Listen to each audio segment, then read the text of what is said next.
Hello friends, स्वागत है आप सभी का सक्सेस क्लास 22 में। दोस्तों आइए आज की इस क्लास में हम लोग सीखते हैं फैक्टोरियल क्या होता है, किसे कहते हैं फैक्टोरियल, इसे समझेंगे। और इसके बाद हम लोग देखेंगे फैक्टोरियल के ऊपर जो इकाई अंक का क्वेश्चन आते हैं वह किस तरह से पूछे जाते हैं और हमें इसे किस तरह से सोल्व करना है। तो ये सारी बातें दोस्तों इस वीडियो में जानेंगे। एक बात और दोस्तों, इससे पहले हम लोगों ने इकाई अंक के ऊपर एक क्लास कर चुके हैं, तो आप लोग वो वाले वीडियो नहीं देखे हैं तो जा करके देख लीजिएगा, डिस्क्रिप्शन में लिंक दे दूंगा। तो तब दोस्तों यह फैक्टोरियल वाले जो क्वेश्चन आते हैं या किस तरह से पूछे जाते हैं और इसे किस तरह से हमें सोल्व करना है तो ये आपको और अच्छी तरीके से समझ आएगा। चलिए दोस्तों आगे बढ़ते हैं और इसे समझते हैं। सबसे पहला सवाल दोस्तों, फैक्टोरियल किसे कहता है। ठीक है, तो फैक्टोरियल का सीधा सा मतलब समझिए, किसी भी नेचुरल नंबर का प्रोडक्ट जो होता है वह क्या होता है, फैक्टोरियल होता है। ठीक है, तो फैक्टोरियल का हम लोग दो तरह से डिनोट करते हैं। ये आपका हो गया दोस्तों, इस तरह से भी हम लोग करते हैं और इस तरह से भी करते हैं। यहाँ पर भी दोस्तों आप बोल सकते हैं एन फैक्टोरियल और यहाँ पर भी आप बोल सकते हैं यह क्या है, एन फैक्टोरियल है। यह दोस्तों हमारा एन है, यह क्या है, होल नंबर है।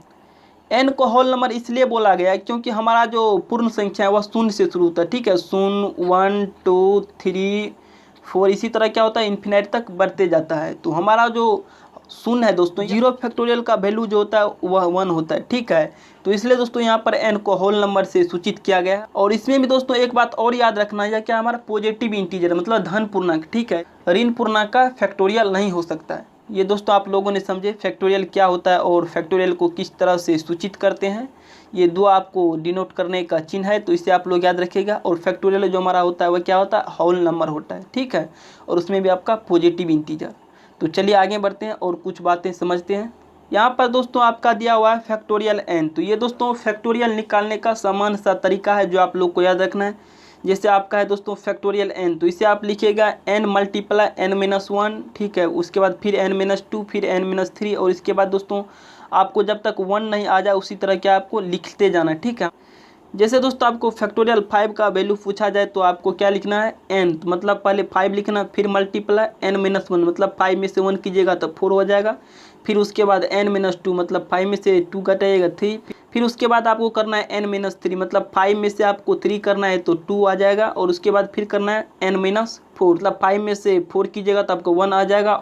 और यहाँ पर आपका आ गया इकाई अंक 1। अब इसे दोस्तों आपको मल्टीप्लाई कर देना, मतलब 5 को 4 से कीजिएगा तो 5 की 20, 20 या 60 और 60 दूना 120, 120 को 1 से कीजिएगा तो 120 ही। ठीक है, इस तरह दोस्तों आप कह सकते हैं फैक्टोरियल 5 का वैल्यू क्या है, 120 है। उसी तरह दोस्तों फैक्टोरियल 4 का पूछा जाए तो 4 गुना कीजिएगा मतलब कि n, उसके बाद फिर मल्टीप्लाई n माइनस 1 मतलब 3, फिर उसके बाद n माइनस 2 मतलब 4 में से आपको 2 जाएगा, 2 हो जाएगा, फिर n माइनस 3 मतलब 4 में से आपको 3 जाएगा, 1 आ जाएगा। तो हमारा आ गया दोस्तों इकाई अंक 1। तो उसके बाद हमें क्या करना है, सबको मल्टीप्लाई करके लिख देना है। तो इसे कीजिएगा तो 4 तिया 12, 12 दूना 24, 24 को 1 से कीजिएगा तो 24 ही रहेगा।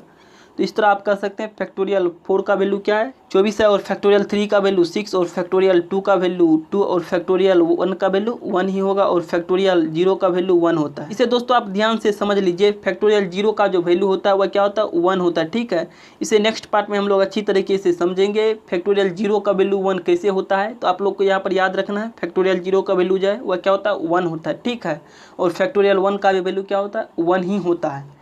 तो यहाँ पर दोस्तों आप लोगों ने फैक्टोरियल निकालने का जो सामान्य सा तरीका था उसे देखें। चलिए आगे बढ़ते हैं और कुछ बातें समझते हैं। दोस्तों अगर आपसे फैक्टोरियल 6 का वैल्यू पूछा जाए तो आपको कुछ नहीं करना है, फैक्टोरियल 6 लिख देना है, उसके बाद मल्टीप्लाई कर देना है फैक्टोरियल 5 से। ठीक है, और फैक्टोरियल 5 का वैल्यू आपको पता है कितना होता है, 120 होता है। और 6 गुना आपको कर देना है 120, तो आपका आ जाएगा 720। ये आपका हो गया फैक्टोरियल 6 का वैल्यू। ठीक है, उसी तरह आपको दोस्तों अगर फैक्टोरियल 7 का वैल्यू पूछा जाए तो 7 मल्टीप्लाई 6 कर देना है, मतलब फैक्टोरियल 6 कर देना है, तो आपका आ जाएगा दोस्तों 5040। तो इस तरह दोस्तों आप फैक्टोरियल का वैल्यू को ज्ञात कर सकते हैं। ठीक है, आसान से तरीके से।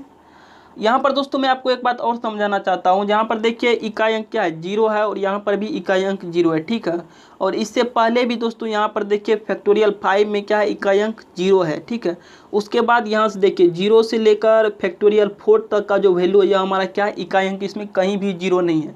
ऐसा दोस्तों क्यों होता है, उसके बाद देखिए फैक्टोरियल 4 के बाद मतलब 5 से लेकर आप किसी भी फैक्टोरियल का वैल्यू निकालिएगा, मतलब 5 से ऊपर 6 7 8 9 10 का, तो हमारा जो इकाई अंक आएगा वह 0 ही आएगा। ठीक है, यह क्यों आता है इसे समझिए। ठीक, जिस तरह से दोस्तों आप लोगों ने यहाँ पर जैसे निकाले फैक्टोरियल 6 का वैल्यू तो आपको क्या आया, 0 आया। और यहाँ पर देखिए फैक्टोरियल 7 का ये वैल्यू क्या है, इकाई अंक मतलब शून्य आया। तो यह दोस्तों क्यों होता है शायद आप लोग जानते भी होंगे। तो हम लोग जानते हैं कि 5 का टकराव जब भी किसी सम संख्या के साथ होता है मतलब मल्टीप्लाई, इकाई अंक 0 आता है, ठीक है। जैसे यहाँ पर देखिए 5 गुना 2k मतलब 2k हमारा सम संख्या है तो 10 आ गया। उसी तरह 4 से किए तो 20, उसी तरह 6 से किए तो 30 और 8 से किए तो 40 और 10 से किए तो मतलब 50। तो यहाँ पर क्या है दोस्तों, इकाई अंक सम में शून्य है। आपको फैक्टोरियल 4 के बाद किसी भी संख्या का अगर फैक्टोरियल निकालिएगा तो उसका इकाई अंक क्या आएगा, शून्य ही आएगा, ठीक है। उसी तरह दोस्तों अगर आपको फैक्टोरियल 25 का वैल्यू पूछा जाए तो आपको इधर तो ढेर सारी संख्या आएगा लेकिन इकाई अंक जो आएगा हमारा क्या आएगा, शून्य आएगा। तो इसे दोस्तों आप लोग दिमाग में सेट कर लीजिए। फैक्टोरियल 4 के बाद अगर किसी भी संख्या का इकाई अंक पूछा जाए तो आपका क्या होगा, शून्य होगा, ठीक है। क्योंकि दोस्तों फैक्टोरियल निकालने का जो समान फार्मूला है वो आपको 1 तक आना ही होगा और 1 तक आएगा मतलब फैक्टोरियल 4 के बाद किसी भी संख्या के जैसे 5 का निकालेगा तो इस तरह दोस्तों यहाँ पर क्या आया 2 और 3 और यहाँ पर देखिए 5 आ गया। इसी तरह दोस्तों अगर आप 6 का भी निकालेगा तो यहाँ पर आपको करना होगा n इंटू n-1। जैसे भी n मतलब 6 आप मल्टीप्लाई कीजिएगा आप n-1 मतलब आपका 5 आ जाएगा। तो 5 गुना 6 मतलब 6 पंचे 30 हो जाएगा और हमारा इकाई अंक दोस्तों 0 आ गया। और 0 से किसी भी संख्या में दोस्तों गुना कीजिएगा तो वह 0 ही आएगा मतलब हमारा इकाई अंक शून्य ही आएगा। तो इस तरह से दोस्तों आप समझ सकते हैं फैक्टोरियल का वैल्यू मतलब 4 के बाद किसी भी फैक्टोरियल का वैल्यू शून्य ही आता है, ठीक है। उसी तरह दोस्तों यहाँ पर भी समझने वाली बात है, जैसे आपने 5 का मल्टीप्लाई 1 के साथ किए तो 5 आ गया, फिर 3 के साथ किए तो 15 आ गया, फिर 5 के साथ किए तो क्या आ गया 25 आ गया, फिर 7 के साथ किए तो 35, फिर 9 के साथ किए तो 45। मतलब हुआ इसका अगर 5 का मल्टीप्लाई किसी विषम संख्या के साथ करते हैं तो हमारा जो इकाई अंक आता है वह क्या आता है, 5 ही आता है। और अगर किसी सम संख्या के साथ करते हैं तो वह हमारा शून्य आता है मतलब इकाई अंक 0 ही आता है। और विषम संख्या के साथ करते हैं तो 5 ही आता है। तो इसे दोस्तों आप लोग दिमाग में सेट कर लीजिए। तो चलिए आगे बढ़ते हैं और कुछ बातें समझते हैं। अगर दोस्तों फैक्टोरियल वाले क्वेश्चन आपके सामने आ जाए तो उसे किस तरह से सोल्व करते हैं, तो इसे सोल्व करने के लिए दोस्तों यहाँ पर कुछ नियम दिए गए हैं, उसे देखिए, ठीक है। तो फैक्टोरियल वाले सवाल को आपको सोल्व करने के लिए सबसे पहले हमारा जो क्वेश्चन दिया रहेगा उसका बेस देखना, ठीक है। किसी भी फैक्टोरियल वाले मतलब पावर क्या होगा उसका फैक्टोरियल में होगा, बेस तो आ नहीं सकता फैक्टोरियल में, क्योंकि बेस फैक्टोरियल में आएगा तो 5 के बाद तो हमारा इकाई अंक शून्य आएगा तो उसका पावर क्या आएगा, फैक्टोरियल में आएगा, ठीक है। एक एग्जाम्पल से दोस्तों इसे समझने की कोशिश कीजिए। जैसे मैं यहाँ पर दे देता हूँ 884, ठीक है, और इस पर पावर देता हूँ फैक्टोरियल 40। तो आपको इस तरह से क्वेश्चन फैक्टोरियल वाले आने वाले, ठीक है। तो आपको सबसे पहले फैक्टोरियल वाले सवाल में यह देखना होता है उसका इकाई अंक, ठीक है। फैक्टोरियल वाले सवाल में बेस का हमें इकाई अंक देखना है, क्योंकि इकाई अंक पर रहे तो हमें सिर्फ इकाई अंक से मतलब, ठीक है। इससे पहले जो दोस्तों यूनिट डिजिट निकालना सीखे हैं उसमें भी दोस्तों 0, 1, 5, 6 का दोस्तों सेम ही रूल है। और इसमें भी दोस्तों फैक्टोरियल वाले सवाल में भी 0, 1, 5, 6 का सेम ही रूल है। मतलब दोस्तों किसी भी संख्या में मतलब फैक्टोरियल हो या विदाउट फैक्टोरियल वाले क्वेश्चन हो, आपका इकाई अंक 0, 1, 5 और 6, ठीक है, इस तरह से आपका आ जाए तो यह चेंज नहीं होता है, ठीक है। मतलब डायरेक्ट आ जाता है। अगर 0 आया तो हमारा क्वेश्चन का अगर इकाई अंक 0 आया तो आंसर का भी इकाई अंक आपका 0 ही आएगा। उसी तरह अगर आपका क्वेश्चन का इकाई अंक 5 आ गया तो आंसर का भी इकाई अंक 5 ही आएगा, और 6 आ गया तो आंसर का भी इकाई अंक 6 ही आएगा। मतलब 0, 1, 5 और 6 के केस में हमारा चेंज नहीं होता है। और यहाँ पर दोस्तों आपको याद रखना है 2, 3, 4, 7 और 8, 9, ठीक है। जो रूल दोस्तों आपको बता रहा हूँ यह सिर्फ फैक्टोरियल वाले सवाल के लिए लगता है, ठीक है। और विदाउट फैक्टोरियल वाले सवाल के लिए आपका अलग रूल है जो मैंने पहले पढ़ा दिया हूँ, तो आप लोग उसे देख लीजिएगा। उसके बाद आपको चेक करना है फोर सम है या विषम। क्या है, फोर सम है मतलब इवेन संख्या है, ठीक है। तो आपको उसमें सिंपली से आपको आंसर लिख देना है 6, ठीक है। तो आपका आंसर आ गया 884 का अगर दोस्तों फैक्टोरियल पावर 40 हो, इसका इकाई अंक पूछा जाए तो आपको 6 आ जाएगा, ठीक है। उसी तरह दोस्तों जैसे मैं दूसरा एग्जांपल लेता हूँ 729 पर पावर 45, ठीक है। तो आपको इस क्वेश्चन का सबसे पहले बेस देखना है और बेस का इकाई अंक देखना है, ठीक है। किसी भी फैक्टोरियल वाले सवाल मतलब आपका फैक्टोरियल अगर पावर में रहे तो आपको उसका बेस देखना है, ठीक है। क्योंकि बेस में तो फैक्टोरियल हो ही नहीं सकता, क्योंकि बेस में फैक्टोरियल होगा तो 5 के बाद तो वह 0 आ जाता है। तो कभी दोस्तों बेस में फैक्टोरियल नहीं पूछा जाता है, ठीक है। कन्फ्यूजन करने के लिए पूछ भी सकता है, तो आपको 5 के बाद अगर पूछेगा तो आपका सिर्फ 0 ही आ जाएगा, ठीक है। तो पूछेगा जब भी तो वह संख्या नॉर्मल रहेगा, ठीक है। जैसे यहाँ पर है दोस्तों आपका 729, तो आपको सबसे पहले देखना है बेस का इकाई अंक। तो बेस का इकाई अंक यहाँ पर 9 है। तो आपको चेक करना है यह 1056 का है कि नहीं है। देखिए 1056 में का नहीं है, तो अब क्या होगा दोस्तों, इसे चेक करना है कि सम है या विषम। तो यह दोस्तों 9 क्या है आपका विषम है, तो आपका आंसर निकल कर आया 1, ठीक है। मतलब बस 2 से 3 सेकंड में आप बना सकते हैं। आपको चेक करना है 1056 में का है तो नहीं है, तो आपको तब देखना या सम है या विषम, ठीक है। 1056 में का है कि नहीं है तो नहीं है, तो आपको चेक करना है या सम है या विषम। अगर सम है तो आपको क्या आ जाएगा 6 आ जाएगा, अगर विषम है तो 1 आएगा, ठीक है। तो इस तरह से दोस्तों आप फैक्टोरियल वाले सवाल को सोल्व कर सकते हैं। और विदाउट फैक्टोरियल वाले सवाल के लिए 2, 3, 4, 7, 8 और 9 यह जो है इसके लिए अलग रूल है, तो आप लोग उस क्लास को देख लीजिएगा, ठीक है, और बेटर तरीके से समझ आ जाएगा। यहाँ पर दोस्तों एक सवाल और दिमाग में आता होगा 6 और 1, ठीक है। 6 और 1 क्यों लेते हैं इसे दोस्तों समझना भी ज़रूरी है, क्योंकि यह लेते हैं तो ये क्यों लेते हैं इसे भी जानना ज़रूरी है, ठीक है। तो इसे समझने के लिए दोस्तों मैं यहाँ पर एक एग्जांपल लेता हूँ, जैसे 2 पर पावर दे देता हूँ फैक्टोरियल 4, ठीक है। तो अब इसे दोस्तों अगर आपको क्वेश्चन इस तरह से आता है तो मैं आपको पहले बता दिया हूँ कि अगर सम आएगा तो आपको 6 हो जाएगा, ठीक है। किसी भी फैक्टोरियल वाले सवाल में अगर बेस सम आया तो 6 हो जाएगा और बेस अगर विषम आया तो आपका 1 हो जाएगा, ठीक है। तो इस तरह से दोस्तों यहाँ पर मैंने 6 ले लिया। अब इसे दोस्तों सॉल्व करके देखिए यह 6 सही है हमारा कि नहीं है, ठीक है। तो फैक्टोरियल 4 का वैल्यू आपको पता है कितना होता है, 24 होता है, ठीक है। और दोस्तों 24 में आपको डिवाइड करना होगा 4 से, क्योंकि दोस्तों इससे पहले जो हमने पढ़े हैं यूनिट डिजिट का, अब उस पर दोस्तों आपको रूल लगेगा, मतलब 4 से डिवाइड करेंगे। तो 4 से ही क्यों डिवाइड करते हैं दोस्तों उस वीडियो में देख लीजिएगा, या बहुत लंबा हो जाएगा। तो यहाँ पर देखिए दोस्तों, यहाँ पर क्या करते हैं 4 से डिवाइड करते हैं। तो 4 से डिवाइड कीजिएगा तो यह पूरी तरह से कट जाएगा, ठीक है। हमारा रिमाइंडर दोस्तों 0 आ गया। तो अगर दोस्तों हमने उसमें पढ़े हैं अगर रिमाइंडर 0 आता है तो जो भी संख्या हम लिए रहते हैं मतलब इकाई अंक पर क्या करते हैं वहीं पावर दे देते हैं, मतलब 4 ही पावर हो जाएगा, मतलब 2 पर आपका 4 पावर हो जाएगा। और इसे सॉल्व कीजिएगा तो आपका हो जाएगा 2 दूना 4, 4 दूना 8, 8 दूना 16, ठीक है दोस्तों, आपका इकाई अंक 6 आ गया। तो इस तरह से दोस्तों इसे आप समझ सकते हैं। इसे समझने के लिए दोस्तों एक क्वेश्चन और लेता हूँ, जैसे यहाँ पर मैं देता हूँ 3 पर पावर फैक्टोरियल 5, ठीक है। और फैक्टोरियल 5 का वैल्यू आपको पता है 120 होता है। तो कोई भी पावर कितना भी बड़ा क्यों ना, मतलब 120 हो, 620 हो, मतलब 1020 हो, तो हम उस वीडियो में पढ़ चुके हैं मतलब पहले वाले क्लास में, तो उसका सिर्फ इकाई और दहाई अंक लेता है। तो यहाँ पर दोस्तों आपका आया है 120, तो हम सिर्फ इकाई और दहाई अंक लेंगे, मतलब 20 लेंगे। और 20 को दोस्तों डिवाइड कीजिएगा 4 से, तो यह भी क्या होगा पूरी तरह से कट जाएगा, मतलब हमारा रिमाइंडर 0 आएगा। तो आपको क्या करना है, जब रिमाइंडर 0 आता है तो हम क्या करते हैं जो भी इकाई अंक होता है उस पर वहीं पावर बिठा देते हैं, मतलब 4 बिठाते हैं। तो 3 पर पावर आप 4 कीजिएगा तो आपका हो जाएगा 3 तिया 9, 9 तिया 27 और 27 तिया आपका 81 आ जाएगा, ठीक है। तो इसमें देखिए आपका इकाई अंक 1 आ गया। और हम जो पढ़े हैं दोस्तों रूल, ओड आने पर 1 लेते हैं और इवन आने पर 6 लेते हैं। और 6 दोस्तों 2 पर लेकर आपको बताया हूँ 6 आया, और यहाँ पर देखिए दोस्तों विषम था तो 1 आया। तो इस तरह दोस्तों आप इसे समझ सकते हैं। मुझे नहीं लगता है आपको 6 और 1 में कोई परेशानी होगी। चलिए आगे बढ़ते हैं और क्वेश्चन को देखते हैं किस तरह से हमें सोल्व करना है। आपके सामने पहला क्वेश्चन है 431 पर पावर है फैक्टोरियल 84, ठीक है। और उसके बाद है मल्टीप्लाई 225 पर पावर है फैक्टोरियल 97।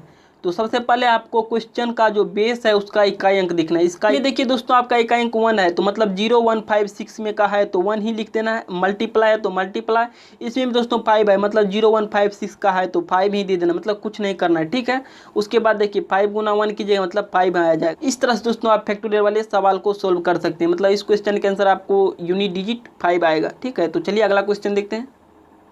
अगला क्वेश्चन आपके सामने है 513 पर पावर है फैक्टोरियल 432, फिर मल्टीप्लाई, फिर 312 पर पावर है फैक्टोरियल 285, फिर मल्टीप्लाई, फिर 119 पर पावर है फैक्टोरियल 119, ठीक है। तो सबसे पहले आपको बेस का इकाई अंक देखना है। तो बेस का इकाई अंक देखिए आपका 3 है, ठीक है। तो 1056 में का नहीं है, तो मतलब यह चेंज होगा। तो चेंज होगा तो यह देखिए सम है या विषम है, तो ये आपका विषम है। तो विषम के लिए हम लोग करते हैं 1 लेते हैं, और मल्टीप्लाई है तो मल्टीप्लाई कर देंगे। उसके बाद देखिए इसमें तो 1056 में का नहीं है, तो यह देखिए सम है या विषम है। तो यह देखिए दोस्तों 2 क्या है आपका सम है, तो सम के लिए हम लोग लेते हैं 6, तो 6 ले लेना है। फिर मल्टीप्लाई है तो मल्टीप्लाई कर दीजिए। उसके बाद इसको देखिए 1056 में का है कि नहीं है, तो उसमें का नहीं है, मतलब 1056 में का नहीं है, 1056 में का नहीं है। तो यहाँ पर देखिए 9 है, तो 9 के लिए मतलब यह अब आपको चेक करना है ये सम है या कि विषम है। तो 9 आपका विषम है, तो विषम के लिए हम लोग लेते हैं 1, तो ये आपका हो जाएगा 6 गुना 1 कीजिएगा मतलब 6 ही आएगा। तो इस तरह से दोस्तों आप सवाल को सॉल्व कीजिएगा। चलिए आगे बढ़ते हैं। अगला सवाल आपके सामने है दोस्तों 318 पर पावर है फैक्टोरियल 85, फिर मल्टीप्लाई, फिर 127 पर पावर है फैक्टोरियल 64, फिर मल्टीप्लाई, फिर 256 पर पावर है आपका फैक्टोरियल 60। तो सबसे पहले हम बेस का इकाई अंक देखते हैं। तो बेस का एक अंक 8 है, इसे चेक करना है 0, 1, 5 और 6, ठीक है। इसमें का है कि नहीं है, तो ये देखिए 0, 1, 5, 6 में का नहीं है। तो अब देखना यह सम है कि विषम है। सम संख्या है तो इसके लिए इकाई अंक लेते हैं 6, तो 6 लेना है, फिर मल्टीप्लाई, तो मल्टीप्लाई कर दीजिए। फिर ये देखिए 1056 में का नहीं है, तो इसे अब चेक करना है सम है या विषम। तो ये दोस्तों आपका विषम, तो विषम के लिए हम लोग करते हैं 1, ठीक है, 1 लेते हैं इकाई अंक। उसके बाद मल्टीप्लाई, तो मल्टीप्लाई, फिर यहाँ पर देखिए 6, 1056 में का है, तो इसी के लिए क्या करते हैं नो चेंज, मतलब 6 ही ले लेना है, ठीक है। उसके बाद दोस्तों आपका हो गया मल्टीप्लाई हो जाएगा, ये आपका हो जाएगा 36, तो 36 के लिए में आपका एक अंक आ गया 6। तो इस तरह से दोस्तों आप बना सकते हैं। चलिए आगे बढ़ते हैं। अगला सवाल आपके सामने है 127 पर पावर है फैक्टोरियल 74, फिर मल्टीप्लाई, फिर 328 पर पावर आपका फैक्टोरियल 68 और फिर मल्टीप्लाई, फिर है 419 पर पावर फैक्टोरियल 54। तो सबसे पहले दोस्तों फैक्टोरियल वाले सवाल को सोल्व करने के लिए हम क्या करते हैं, उसका बेस का इकाई अंक चेक करते हैं। इसका देखिए बेस का इकाई अंक 3 है, तो मतलब यह दोस्तों आपका 1056 में का नहीं है, तो यह दोस्तों आपका विषम है। तो विषम के लिए हम लोग लेते हैं 1, तो 1 ले लेना, 1 लेना है। फिर मल्टीप्लाई है, तो मल्टीप्लाई, फिर यहाँ पर देखिए 1056 में का नहीं है, तो ये अब इसे चेक करना है सम है कि विषम। तो ये आपका दोस्तों सम, तो सम के लिए हम लोग 6 लेते हैं, 6 ले लीजिए। फिर मल्टीप्लाई, फिर इसे चेक कीजिए 1056 में का है कि नहीं, तो उसमें का नहीं है, तो मतलब आपको को चेक करना है ये दोस्तों सम है या विषम। तो ये आपका है विषम, तो विषम के लिए हम लोग 1 लेते हैं, बस हो गया। इसे मल्टीप्लाई कर दीजिए, मतलब 6 को 1 से कीजिएगा 6 ही होगा, मतलब हमारा आंसर निकल कर आया यूनिट 6। तो चलिए अगला क्वेश्चन देखते हैं। अगला सवाल आपके सामने है दोस्तों फैक्टोरियल 85। तो आपको ये नहीं देखना है कि 0, 1, 5, 6 में का है कि नहीं है, क्योंकि यहाँ पर फैक्टोरियल 85 है, ठीक है। तो वो वाला कॉन्सेप्ट याद करना है, जैसे मैंने बताया है 5 का मल्टीप्लाई अगर किसी भी सम संख्या के साथ होता है तो क्या आपका आता है इकाई अंक 0 आता है, ठीक है। अगर 5 का मल्टीप्लाई किसी विषम संख्या के साथ होता है तो आपका क्या आता है 5 आता है, ठीक है। यहाँ पर दोस्तों आपका फैक्टोरियल 85 है, तो इसे दोस्तों बैठाइएगा जो हमारा समान फार्मूला है फैक्टोरियल निकालने का, n × n-1, और कहाँ तक निकालते हैं 1 तक निकालते हैं। तो 1 निकलेगा, 2 निकलेगा, 3 निकलेगा, 4 निकलेगा, 6 निकलेगा। इसी तरह दोस्तों यह कहाँ तक जाएगा 85 तक जाएगा। तो इस तरह से दोस्तों आप देखिए 5 आ जाएगा और 5 को मल्टीप्लाई कीजिएगा किसी भी सम संख्या के साथ होगा, तो 56 × 30 हो जाएगा, मतलब हमारा एक अंक 0 आ जाएगा, ठीक है। इस तरह के क्वेश्चन में आपको कन्फ्यूजन नहीं होना है। तो चलिए आगे बढ़ते हैं। अगला सवाल दोस्तों आप लोगों के सामने है, सभी अभाज्य संख्याओं के गुणनफल में इकाई अंक होगा, ठीक है। अभाज्य संख्या, तो अभाज्य संख्या को सबसे पहले हमें समझना होगा। तो आप लोग को पता भी होगा किसी भी संख्या का दोस्तों जो एक और स्वयं के अलावा किसी अन्य से नहीं विभाजित, तो उसे क्या कहते हैं दोस्तों अभाज्य संख्या कहते हैं। जैसे दोस्तों आपका 2 किससे विभाजित होगा 1 से होगा और 2 से होगा। उसी तरह आपका 3 किससे होगा 1 से होगा और 3 से होगा। उसी तरह दोस्तों आपका 5 1 से होगा और 5 से होगा। अगर 7 ले तो 7 भी दोस्तों 1 से होगा 5 से होगा। अगर दोस्तों 11 ले तो 11 भी 1 से होगा और 11 से होगा। तो इस तरह से दोस्तों आप देख रहे हैं 2, 3, 5, 7 और 8 ये सभी संख्या क्या है हमारे दोस्तों अभाज्य संख्या, क्योंकि यह दोस्तों एक और स्वयं के अलावा किसी से विभाजित नहीं हो रहा है, ठीक है। यानी तो दोस्तों आप ऐसे भी कर सकते हैं संख्या जिसका सिर्फ 2 ही गुणनखंड हो, मतलब अधिक से अधिक और कम से कम क्या होना चाहिए उसका सिर्फ 2 ही गुणनखंड होना चाहिए। जैसे देखिए 5 का भी 1 और 5 ये क्या है 2 ही गुणनखंड है। उसी तरह दोस्तों यहाँ पर 1 और 11, मतलब कोई भी दोस्तों अभाज्य संख्या तब होगा जिसका मैक्सिमम और मिनिमम, ठीक है। अधिक से अधिक और कम से कम सिर्फ 2 ही गुणनखंड होना चाहिए, ठीक है। कम से कम भी मतलब 2 से कम भी नहीं होना चाहिए और 2 से ज़्यादा भी नहीं होना चाहिए, तब हम कहेंगे वह अभाज्य संख्या है। तो आप लोग को दोस्तों एक सवाल और दिमाग में आता होगा 1, ठीक है। इसमें दोस्तों कन्फ्यूजन करते हैं, जैसे 1 को दोस्तों अभाज्य संख्या क्यों नहीं कह सकते, क्योंकि 1 का सिर्फ एक ही गुणनखंड है, वह क्या है 1 है, ठीक है। अगर दोस्तों कोई लोग सोचता होगा इसको जैसे हम मल्टीप्लाई 1 कर दे तो तब तो हो गया इसका 2 गुणनखंड, ठीक है। कोई सोचता होगा 1 को तो हम लिख सकते हैं 1 गुना 1, नहीं दोस्तों यह दोस्तों 2 गुणनखंड नहीं हुआ। कैसे, क्योंकि 1 का भी पहचान 1 से ही है और इस 1 का भी पहचान 1 से ही है। तो आपका 1 का सिर्फ एक ही गुणनखंड है वह है 1, ठीक है। तो इसलिए दोस्तों 1 को आप नहीं कह सकते अभाज्य संख्या। चलिए दोस्तों फर्स्ट क्वेश्चन को बनाते हैं। तो आपको लेना है अभाज्य संख्या, तो 2 लेना है, फिर मल्टीप्लाई 3, फिर दोस्तों 5, फिर मल्टीप्लाई 7, फिर मल्टीप्लाई 11, फिर मल्टीप्लाई 13, मतलब इसी तरह से आपको बढ़ते जाना है। अब इसे दोस्तों मल्टीप्लाई करके देखना है हमारा इकाई अंक क्या आता है, ठीक है। तो देखिए 2 को 3 से कीजिएगा तो 6 होगा, 6 को दोस्तों 5 से कीजिएगा तो आपका 30 होगा, ठीक है। इकाई अंक हमारा 0 आ गया। इस क्वेश्चन के आंसर जो होगा क्या होगा दोस्तों 0 होगा। तो इस तरह से दोस्तों आप इसे समझ सकते हैं। अगला सवाल आपके सामने है, सभी विषम अभाज्य संख्याओं के गुणनफल में आपका दोस्तों इकाई अंक होगा। इसी क्वेश्चन को दोस्तों इस तरह से घुमा कर दे सकता है, ठीक है। वैसे सारे अभाज्य संख्या, ठीक है, जो 2 से बड़ी और 2 से 22 से छोटी हो के गुणनफल में इकाई अंक होगा। या नहीं तो आप इस क्वेश्चन को ऐसे भी कह सकते हैं, सभी विषम संख्याओं के गुणनफल में इकाई अंक होगा। ठीक है, इस तीनों क्वेश्चन को दोस्तों हम बनाते हैं। देखिए इसका आंसर सेम ही आएगा और बनाने का भी तरीका थोड़ा अलग ही है। ठीक है, मतलब सबका थोड़ा सा अलग है, बस कंसेप्ट वही है। तो चलिए दोस्तों इसे समझते हैं। जैसे पूछ रहा है सभी विषम अभाज्य संख्या, तो आपको पता होना चाहिए सम अभाज्य संख्या केवल क्या है, 2 है। 2 क्या है आपका, सिर्फ सम अभाज्य संख्या है। केवल 2 ही ऐसा अभाज्य संख्या है जो क्या है, सम संख्या है। ठीक है, मतलब सम संख्या होते हुए भी अभाज्य संख्या है। बाकी जितना भी संख्या वो आपका क्या है, विषम संख्या है, मतलब विषम अभाज्य संख्या है। अगर दोस्तों आपसे पूछा जाए कि सम अभाज्य संख्या कितने हैं, तो आपका क्या होगा, 1 है। सम अभाज्य संख्या पूछा है कितने हैं, तो मतलब 1 है। और वह पूछा जाए कि सम अभाज्य संख्या कौन है, तो वह क्या होगा दोस्तों, 2 है। 2 क्या है दोस्तों, सम अभाज्य संख्या पूछा जाए। अगर आपको पूछा जाए कि सबसे छोटी अभाज्य संख्या कौन है, तो आपका 2 ही होगा। ठीक है, अगर दोस्तों पूछा जाए कि सबसे बड़ी सम अभाज्य संख्या क्या होगा, फिर भी 2 ही होगा। मतलब सम अभाज्य संख्या तो 2 ही है, तो चाहे छोटी हो या बड़ी हो तो हमारा क्या होगा, 2 ही होगा। तो इस तरह से दोस्तों आप 2 को समझ सकते हैं। 2 क्या आपका सम अभाज्य संख्या है। इसके बाद जो भी संख्या आएगा वो आपका विषम आएगा। तो आपको लेना है दोस्तों विषम अभाज्य संख्या। तो विषम 3 हो जाएगा, 5 हो जाएगा और फिर दोस्तों आपका 7 हो जाएगा। इसी तरह दोस्तों आपका बढ़ते जाएगा।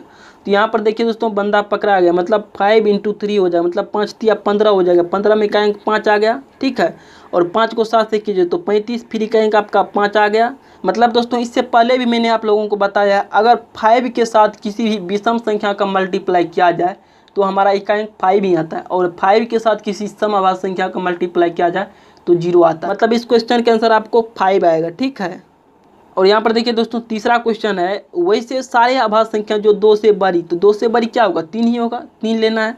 उसके बाद कर रहा है 222 से छोटी, तो 222 से छोटी पूछे या बड़ी पूछे, हमको इससे मतलब नहीं है। मतलब 2 से बड़ी कर रहा है, तो 2 से बड़ी आपका 3 हो जाएगा।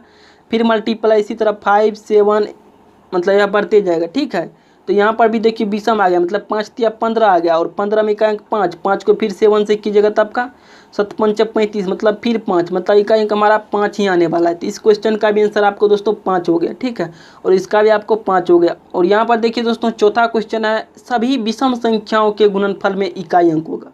तो विषम संख्या आपका क्या होता है, 1 हो गया, 3 हो गया, फिर 5 हो गया, फिर 7 हो गया।